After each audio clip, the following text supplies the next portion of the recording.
നമസ്തേ ഭഗവാൻ. ഇന്നൊരു നമുക്ക് പൂരം കാണാൻ പോയാലോ? എവിടെയെന്നായിരിക്കും ഇപ്പോൾ ചിന്തിക്കുന്നത്? അങ്ങാടിപ്പുറം പൂരം. മലപ്പുറത്തുള്ള ഏറ്റവും വലിയ മഹാക്ഷേത്രങ്ങളിലൊരു ക്ഷേത്രമാണ് അങ്ങാടിപ്പുറം. അങ്ങാടിപ്പുറം പൂരം കേട്ടിട്ടുണ്ടാവും. മംഗല്യ പൂജയ്ക്കൊക്കെ ഏറ്റവും വളരെ പ്രധാനപ്പെട്ട ഒരു ക്ഷേത്രമാണ്. ആ ക്ഷേത്രത്തിൽ പൂരം തുടങ്ങി ഇന്ന് കുറച്ച് ദിവസമായി, 4-5 ദിവസമായി. ഈ വരുന്ന ശനിയാഴ്ചയാണ് അത് അവസാനിക്കുന്നത്. അതിനിടയിൽ ഒന്ന് പോകാമെന്ന് വിചാരിച്ചു. ഭഗവതിയെ കാണണം. തിരക്കുകൊണ്ടാണ് എനിക്ക് പോകാൻ സാധിക്കാത്തത്. എന്തായാലും പോവല്ലേ, അപ്പം നിങ്ങളെയും കൂടെ ഒന്ന് കൂട്ടാമെന്ന് വിചാരിച്ചു. പോയാലോ?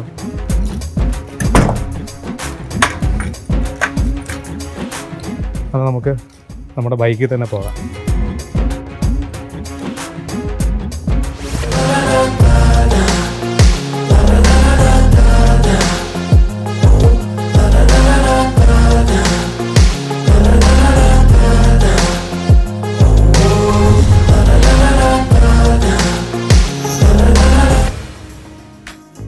ഭഗവാൻ അങ്ങനെ നമ്മൾ തിരുമാന്ധാംകുന്ന് ഭഗവതി ക്ഷേത്രത്തിൻ്റെ പ്രവേശന കവാടത്തിൻ്റെ ഫ്രണ്ടിലാണ് നമ്മൾ ഇപ്പോൾ നിൽക്കുന്നത്.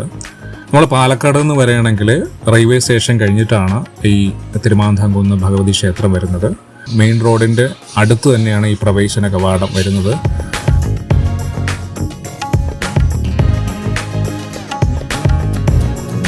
ഉത്സവമായതുകൊണ്ട് തന്നെ രണ്ട് ഭാഗത്തും വഴിയോര കച്ചവടക്കാരെ കൊണ്ട് നിറഞ്ഞിരിക്കുകയാണ്. ഈ പ്രവേശന കവാടം വർഷങ്ങൾക്ക് മുമ്പ് വേറെ ഒരു രൂപത്തിലായിരുന്നു. അതിനെ പൊളിച്ചു കളഞ്ഞിട്ട് വളരെ മനോഹരമായ രീതിയിൽ ഇപ്പോൾ പണി കഴിപ്പിച്ചിട്ടുള്ളതാണ്.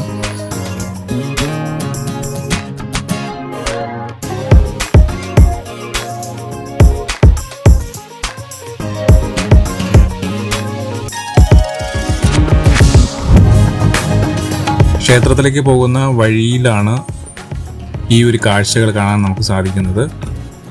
ഇനി ഇതിനോടൊപ്പം മറ്റൊരു കാഴ്ച കൂടെ കാണിച്ചു തരാം. അതായത് ഇതിനടുത്തായിട്ടാണ് ചാവേർ തറ എന്ന് പറയുന്ന ഒരു തറയുള്ളത്. ചരിത്രം വീണുറങ്ങുന്ന ഭൂമിയാണത്. തിരുമാന്ധാംകുന്ന് ദേവീക്ഷേത്രം എന്ന് പറയുന്നത് ചരിത്രത്തിൽ രേഖപ്പെട്ട ഒരു ക്ഷേത്രം കൂടിയാണ്. കണ്ടോ, ഇതാണ് ചാവേർ തറ.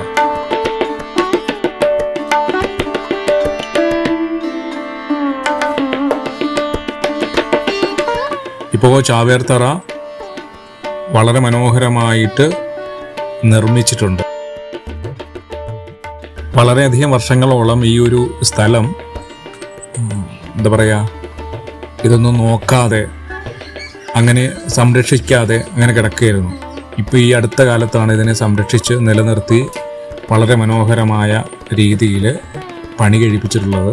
ഇത് ഭഗവതി ക്ഷേത്രത്തിൽ വരുന്ന എല്ലാവർക്കും ഇത് കാണാൻ പറ്റുന്ന ഒരു കാര്യം കൂടിയാണ്.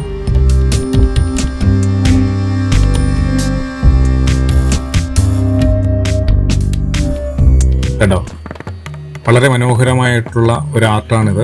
നമുക്കിത് എന്താണെന്ന് ഞാൻ പറഞ്ഞുതരാം. എനിക്കറിയാവുന്നതൊക്കെ ഞാൻ പറഞ്ഞുതരാം. വർഷങ്ങൾക്ക് മുമ്പ്, അതായത് നമ്മുടെ പുരാതന കാലത്ത് മലബാർ പ്രദേശത്തുള്ള നാട്ടുരാജാക്കന്മാരുടെ ഒരു മഹാസമ്മേളനമായിരുന്നു 12 വർഷത്തിലൊരിക്കൽ നടത്തിയിരുന്ന മാമാങ്കം. നമ്മൾ കേട്ടിട്ടുണ്ടാവുമല്ലോ. ദീർഘകാലം ചേര രാജാക്കന്മാർ അലങ്കരിച്ചിരുന്ന മാമാങ്കത്തിന്റെ രക്ഷാപുരുഷ സ്ഥാനം പിന്നീട് വള്ളുവക്കോനാതിരിക്ക് വന്നു ചേരുകയാണ് ഉണ്ടായത്. നമ്മൾ ഈ കാണുന്ന ആർട്ട് എന്ന് പറയുന്നത് വള്ളുവനാട് രാജാവിനെ കുറിച്ചിട്ടുള്ളതാണ്.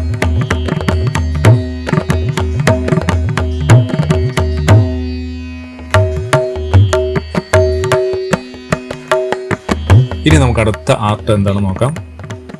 കണ്ടോ, വളരെ മനോഹരമായിട്ടാണ് ഇത് ചിത്രീകരിച്ചു വെച്ചിരിക്കുന്നത്. ഇതിനെക്കുറിച്ച് പറയുന്നത് മാമാങ്ക ഉത്സവത്തെക്കുറിച്ചാണ് പറയുന്നത്. മാമാങ്ക ഉത്സവത്തെക്കുറിച്ചാണ് ഈ ഒരു ആർട്ട് ചെയ്തിരിക്കുന്നത്.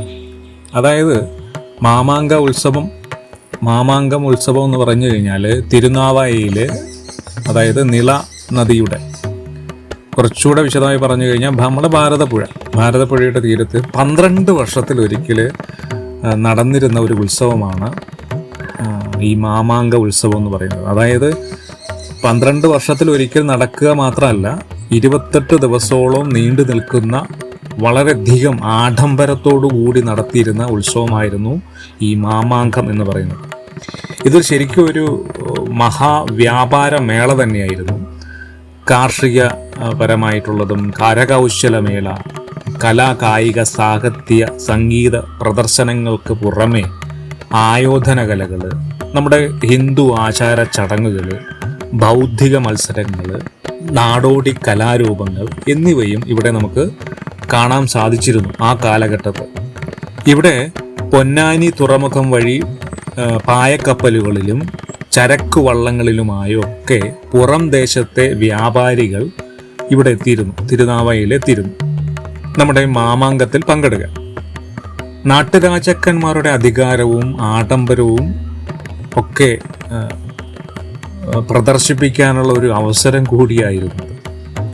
ഈ സമയത്ത് ഒരു വിശ്വാസം നിലനിന്ന് പോന്നിരുന്നു. അതായത് ഗംഗാദേവി പേരാറിലേക്ക്, അതായത് നമ്മുടെ നിള നദിയിലേക്ക് അവതരിക്കുമെന്നും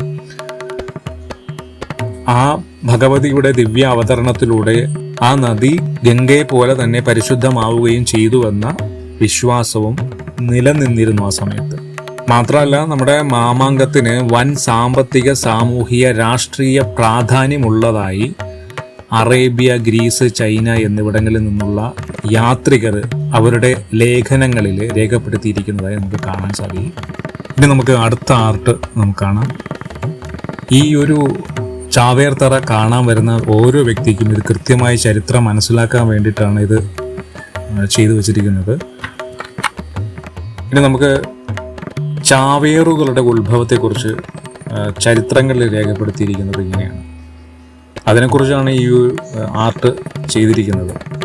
അതായത് നമ്മുടെ കോഴിക്കോട് സാമൂതിരി മാമാങ്ക രക്ഷപുരുഷ സ്ഥാനം, വെള്ളാട്ടിരി, അതായത് വള്ളുവക്കോനാതിരി അവരിൽ നിന്ന് ബലമായി കൈവശപ്പെടുത്തിയതിനെ തുടർന്ന് അതിനെ പ്രതിരോധിക്കാനാണ് ചാവേറുകൾ ഉണ്ടായത്. ഇതിനായി വള്ളുവനാട് പ്രദേശത്തെ പ്രധാനമായും പുതുമന, ചന്ദ്രോത്ത്, വയങ്കര, വേർക്കോട്ട് എന്നീ തറവാടുകളിൽ നിന്നുമുള്ള പുരുഷന്മാരാണ് ചാവേറുകളായി പോയിരുന്നത്. ആദ്യത്തെ ഈ തറവാട്ടിലെ 4 ചെറുപ്പക്കാരാണ് ഇതിന് പ്രതിജ്ഞയെടുത്തത്. അവർ തലമുണ്ഡനം ചെയ്തു അവരുടെ തട്ടകത്തിലമ്മയും പരദേവതയുമായി വിശ്വസിക്കുന്ന തിരുമാന്താംകുന്ന് ദേവിയുടെ മുന്നിൽ നിന്ന് പ്രാർത്ഥിച്ച് തങ്ങളുടെ നാടിനും ഭരണാധികാരികൾക്കും വേണ്ടി പടവെട്ടി മരിക്കാൻ ഒരുക്കമാണെന്ന് പ്രതിജ്ഞ എടുക്കുകയാണ് ചെയ്തത്. നോക്കൂ, പിന്നീട് അവർ ആ കാലത്ത് ഏറ്റവും യോഗ്യരായ കളരി ഗുരുക്കന്മാരിൽ നിന്ന് കളരി മുറകളൊക്കെ പഠിച്ച് നല്ല യോദ്ധാക്കളായി മാറുകയായിരുന്നു.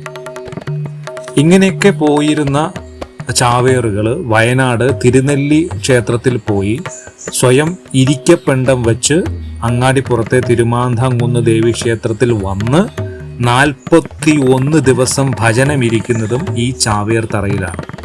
നമ്മളിപ്പോൾ കണ്ടില്ലേ, ഈ ഒരു ചാവേർ തറയിലാണ് 41 ദിവസം ഭജന ഇരിക്കുന്നത്. നോക്കൂ, എത്ര നമ്മളുടെ പഴമക്കാർ എത്ര ത്യാഗങ്ങൾ സഹിച്ചിരുന്നു എന്ന് നോക്കണം. കണ്ടോ? ഇനി നമുക്ക് അടുത്ത ആർട്ടിലേക്ക് പോവാം.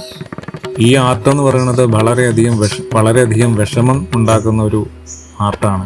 അതായത് കണ്ടോ, ഒരു കിണറിലേക്ക് ഒരു ആന കുറേ ആൾക്കാരെ ചവിട്ടി താഴ്ത്തുന്നതായിട്ടാണ് തള്ളിയിടുന്നതായിട്ടാണ് ചിത്രീകരിച്ച് വെച്ചിരിക്കുന്നത്. കണ്ടോ, ഇതിന് മണിക്കിണർ എന്നാണ് പറയുക. അതായത് ഇതിൻ്റെ ചരിത്രത്തെക്കുറിച്ച് പറയുകയാണെങ്കിൽ ഇതാണ് നിലപാട് തറ. അതായത് നിലപാട് തറ എന്ന് വെച്ച് കഴിഞ്ഞാൽ മാമാങ്കം നടന്നിരുന്ന തിരുനാവായയിലെ രക്ഷാപുരുഷനായ രാജാവ് എഴുന്നള്ളി വാളും പിടിച്ചു നിന്നിരുന്ന സ്ഥലമാണ് നിലപാട് തറ എന്ന് പറയുന്നത്. ഈ ആന കുറെ ആൾക്കാരെ ചവിട്ടി താഴ്ത്തുന്നില്ലേ, ഇത് മണിക്കിണറാണ്. മണിക്കിണറിലേക്കാണ് ചവിട്ടി താഴ്ത്തിയിരുന്നത്. അതായത് സാമൂതിരിയെ വധിച്ച് മാമാങ്കത്തിന്റെ രക്ഷാപുരുഷ സ്ഥാനം തിരിച്ച് വള്ളുവനാട് രാജാവിനെ ഏൽപ്പിക്കാൻ വള്ളുവനാട് നിന്നും എത്തുന്ന ചാവേർ പടയാളികളെ ഏറ്റുമുട്ടലിനിടയിൽ പരാജയപ്പെടുമ്പോൾ ജീവനോടെയോ അല്ലാതെയോ കൂട്ടത്തോടെ തള്ളി ആനയെ കൊണ്ട് ചവിട്ടി താഴ്ത്തിയിരുന്നത് ഈ മണിക്കിണറിലായിരുന്നു. വളരെ ക്രൂരമായിട്ടുള്ള ഒരു കാഴ്ച. അതാണ് ഇവിടെ ചിത്രീകരിച്ച് വെച്ചിരിക്കുന്നത്. കണ്ടോ?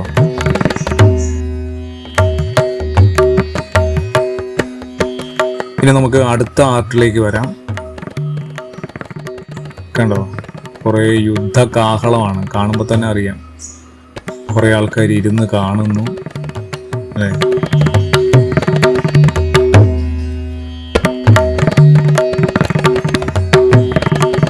അതായത് ഈ ആർട്ട് എന്ന് പറയുന്നത് മാമാങ്ക ഉത്സവത്തിലെ ചാവേർ ആക്രമണമാണ് ഇവിടെ സൂചിപ്പിച്ചിരിക്കുന്നത്.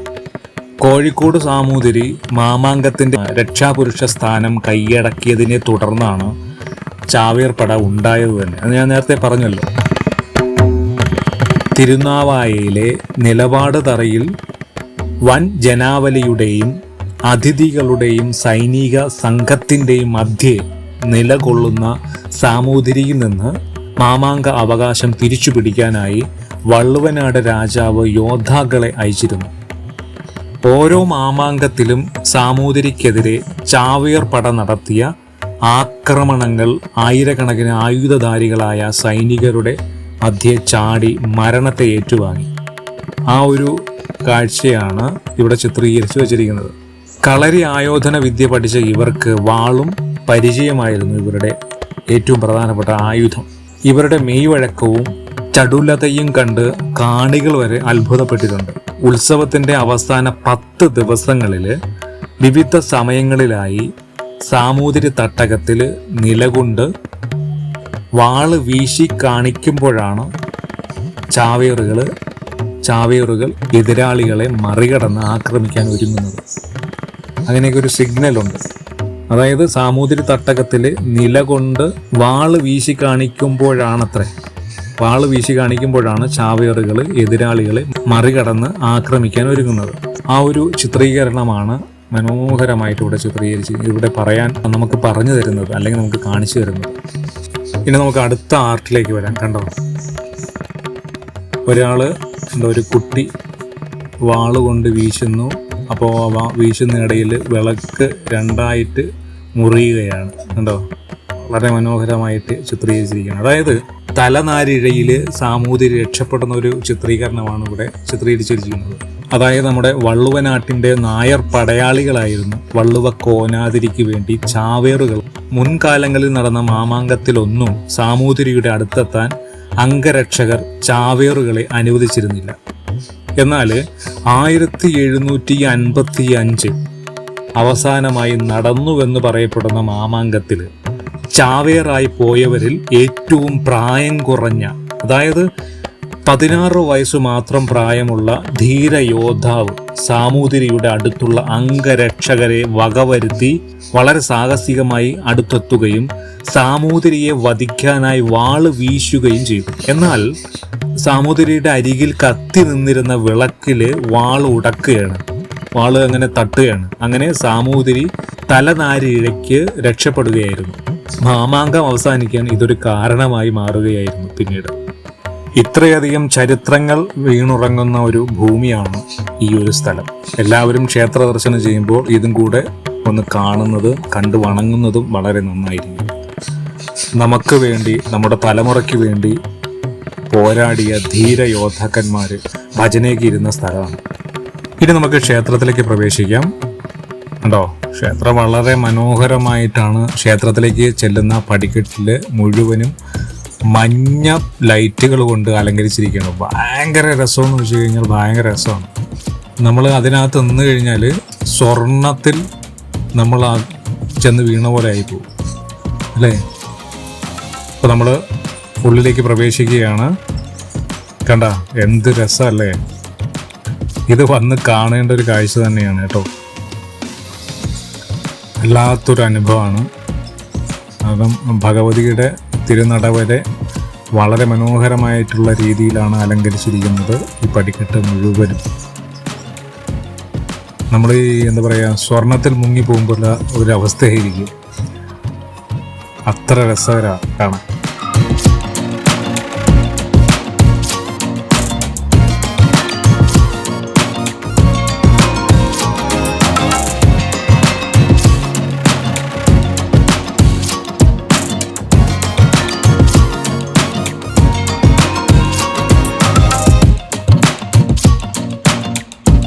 ക്ഷേത്രത്തിൽ എത്തിക്കഴിഞ്ഞു.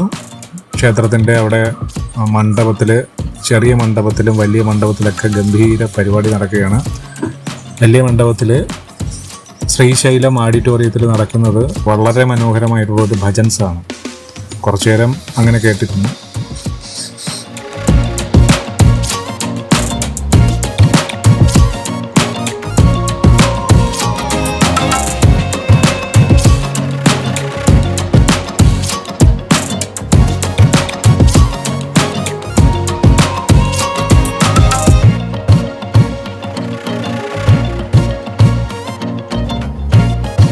ഇതാണ് ചെറിയ മണ്ഡപം. ചെറിയ മണ്ഡപത്തിലാണെങ്കിൽ ചാക്യാർ കൂത്ത് നടക്കുകയായിരുന്നു. കുറച്ചു നേരം അങ്ങനെ നോക്കിക്കൊണ്ട് നിന്നു. പിന്നെ ക്ഷേത്രത്തിന് തൊഴാൻ ഉള്ളിലേക്ക് കയറണം. ഉള്ളിലേക്ക് ക്യാമറയൊന്നും അനുവദനീയമല്ല. ഞാൻ തുടക്കത്തിൽ പറഞ്ഞില്ലേ, അതായത് നമ്മുടെ മംഗല്യങ്ങൾ നടക്കാൻ വേണ്ടിയിട്ട് ഇവിടെ വന്ന് പ്രാർത്ഥിക്കാറുള്ള ഒരു സ്ഥലം കൂടിയാണ്. അപ്പോൾ അതിനോടനുബന്ധിച്ച് മംഗല്യ പൂജയ്ക്ക് പ്രസാദങ്ങൾ കൊടുക്കുന്ന ഒരു സ്ഥലമാണ് ഇത്. പ്രസാദങ്ങൾ, മംഗല്യ പൂജ പ്രസാദം കിട്ടുന്ന സ്ഥലം.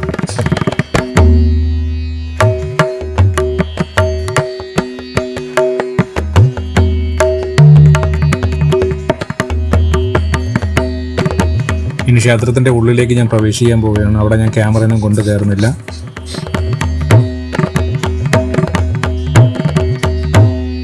അങ്ങനെ തൊഴുതിറങ്ങിയപ്പോഴത്തേക്ക് അവിടെ പായസം വിതരണമാണ്. കുറച്ച് പായസമൊക്കെ ഞങ്ങൾ വാങ്ങി.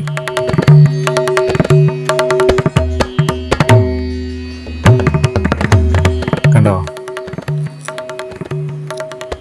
നല്ല ടേസ്റ്റ് അല്ലേ? ഭഗവതിയുടെ പ്രസാദം കഴിക്കുക, അതൊരു വല്ലാത്തൊരു അനുഭവമല്ലേ. ഞാനും അമ്മയും അങ്ങനെ പായസമൊക്കെ കഴിച്ചു.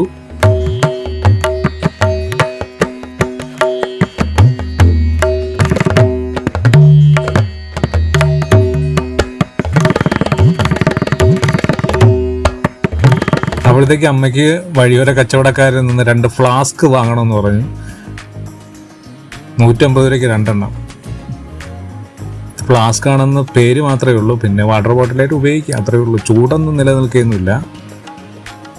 അവസാനം നല്ല വെള്ളദാഹം വന്നവ, നല്ല ചൂടല്ലേ ആ സമയത്ത്, നല്ല ചൂടല്ലേ, ചുട്ട് പഴുത്ത് നിൽക്കുന്ന സമയമാണ്. അപ്പോൾ നമ്മൾ 2 നറുനീണ്ടി സർബത്ത് കഴിച്ചു.